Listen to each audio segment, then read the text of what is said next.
morning. It's Sunday. It's relatively early. I'm running about 10 minutes late. We are going to AlHambra this morning to see it and film, hopefully film. And just running down to grab a quick bite of breakfast. And then we'll make our way. Okay, we're here. Gracias. Gracias. Can I have a ticket? ¿Ticket? Sí. Gracias. Okay. Okay. Let's go.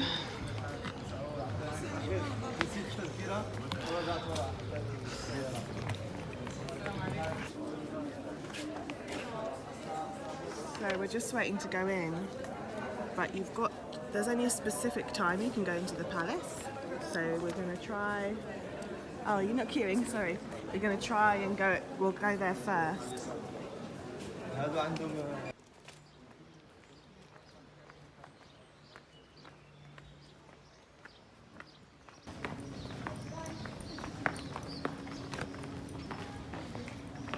Was the ticket expensive? Hmm? Was the ticket expensive? No, it was about 14 or 15 euros. But I think because the guy at the hotel got it for me from this Spanish site, and I think it was cheaper because when I checked in London to get tickets, it seemed more expensive. This is pretty. So while I'm showing some of this footage, I thought I'd explain a little bit more about the AlHambra. So basically the name is Arabic for the Red Castle, probably because you can see the colour of the bricks and clay that were used, and it's strategically located. You can see it kind of here. So it's on a rocky hill that would have had difficult access. It's on the banks of the river Darro. It's protected by mountains, surrounded by forests. You can see Francesco there getting some footage of that. So you can kind of tell that it started life as a fortress. In its current form, it largely dates to the 13th and 14th centuries, when Granada's Muslim Nasrid rulers transformed it into a fortified palace complex. So that included the citadel of high walls, the defensive towers, so the barracks of the royal guard, a military zone, and then the Medina, where the famous Nasrid palaces, which we're literally walking into here, and the remains of the houses of the nobles and the commoners, all located there. So the Nazareth palaces, which we've just stepped into, are like the stunning centrepiece of AlHambra. They were originally divided into 3 sections, so a chamber for administrative and public business, the emir's official and private residences, and then a private area for the royal family. So the entrance that you just saw there is through the Mexure. I'm sorry for my destruction of the Spanish language throughout this. So it's a 14th century hall where the council of ministers would sit and the emir would adjudicate citizen appeals. What you just saw there that Francesco was filming is that it later turned into a chapel, and that was the prayer room at the end. We've just walked in from there into the Patio del Quarto Dorado, which is a courtyard where the emir gave audiences, and there's a golden room just on the side. It was so beautiful here, the way the light was hitting onto that courtyard. I can definitely see why it was called a golden room. You can see here some of like the intricate details on the walls throughout. And then this is just walking through opposite where we just were, walking up this corridor that goes into the Patio de los Arrayanes. So this is this central space of the palace. I didn't actually take any video, so there's going to be a photo here that I took of the pond in the middle. It was absolutely beautiful. It reminded me of Esfahan. So off here there was a few other areas as well, but I didn't film those. But basically that patio and this area leads into here, which is the Palacio de los Leones, or the Palace of the Lions. And that's because of the water fountain you could just about see there in the centre. And then off that patio there was this area, the Sala de los Abencerrajes. Again, destroying it. I'm sorry. It was so impressive. I really thought it was so beautiful. So That was the ceiling there. And then, as you can see here, there were some peaceful gardens as you walked through the palace area as well. The orange trees. So we're just coming up here. This is now the view from the military quarters, so you can see where some of the barracks used to be. So this is the military quarter of the AlHambra, called the AlHambra Towers, where the original fortress that stood was here, and obviously everything was built around that. And then me and Francesco got a bit mesmerised by the birds flying around. Can you see them? They're there. They came right by a second ago.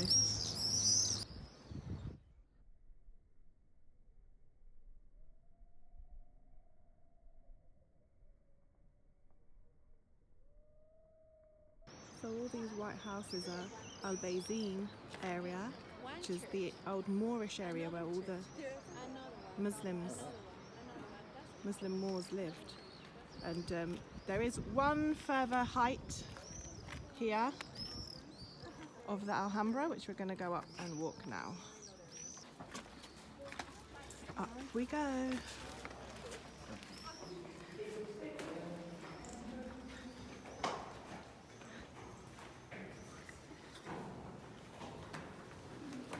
Again, wearing my strappy sandals and walking shoes. So this is us walking up the watchtower, the Torre della Vela. Okay. Oh, that's nice.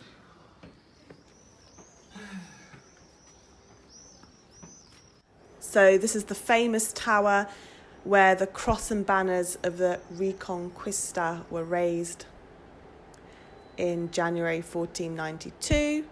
Also the highest point of the AlHambra, and there's just stunning views of the city from there. This is me trying to point out my hotel. So the Reconquista is the longest war ever to take place. When Granada was conquered, the mosque of the AlHambra was replaced by a church. Much of the palace was actually demolished. In the early 19th century, the French Napoleonic forces destroyed parts of the palace and attempted to blow up the entire site, and so the restoration work began in the mid-1800s and it's still continuing today. And of course you have to remember it was from the conquest of here that Columbus got royal support, actually right in Granada in 1492, to go and conquer the Americas, and of course all the rest of the history that we know from there. But going back to what you're seeing, this is us basically walking through the Jardin de Partal, completely destroying the accent. So this is a new addition from the 20th century that connects the palaces and the fortress to the Generalife, which is the Sultan's summer estate. You're going to see the footage in a second. It was so beautiful. Pathways, patios, pools, fountains, trees that all led up to the summer palace. So this is inside the Generalife. It was so beautiful and relaxing. I hope that has been useful. Yeah, we can get back to the blog now. For lots of ponds. So alive. We've seen frogs and little water lizards, snakes.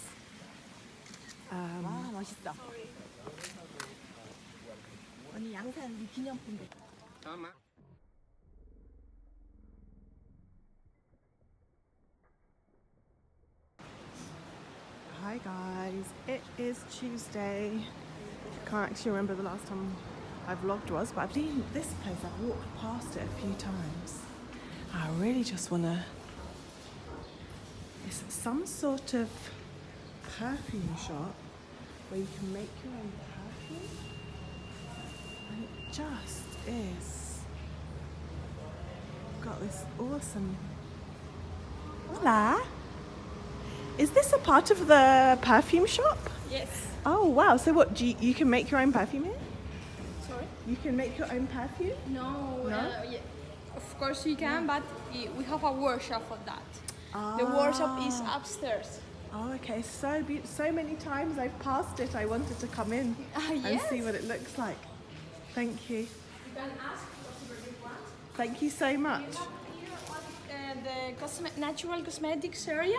Okay. Downstairs, in the first floor, the perfumes. And fantastic. around we have a small museum, it's for free. You can Oh, have I'll go and have a look.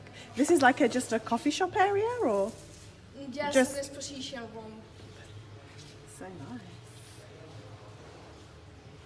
I'm gonna have a look around. Interesting concept.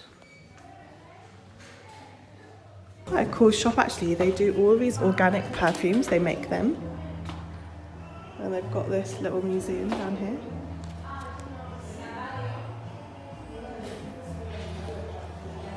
Really, I should be getting this for my older sister who just loves, she makes perfumes herself. She loves this kind of thing.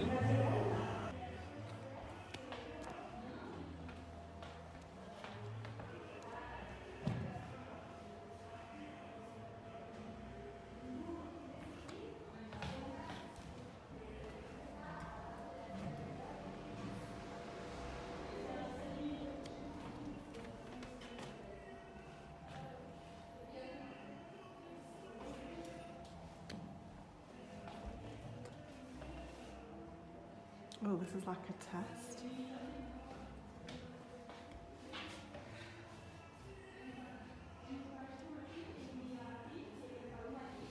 Let me see how this.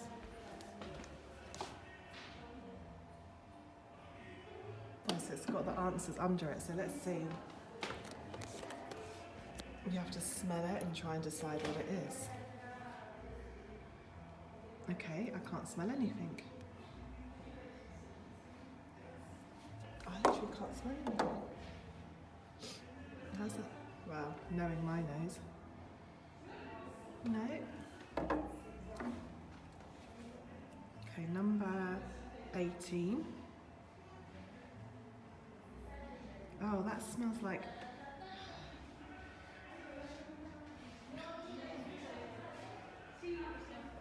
I don't know what that is.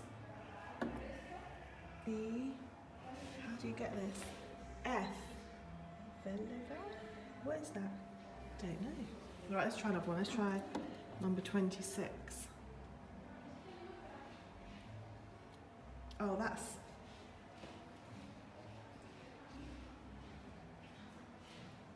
like a lemony smell? So what's this? G? Like a... oh, bergamot. Yeah, that did smell like bergamot. Alright, let's do one more. 28.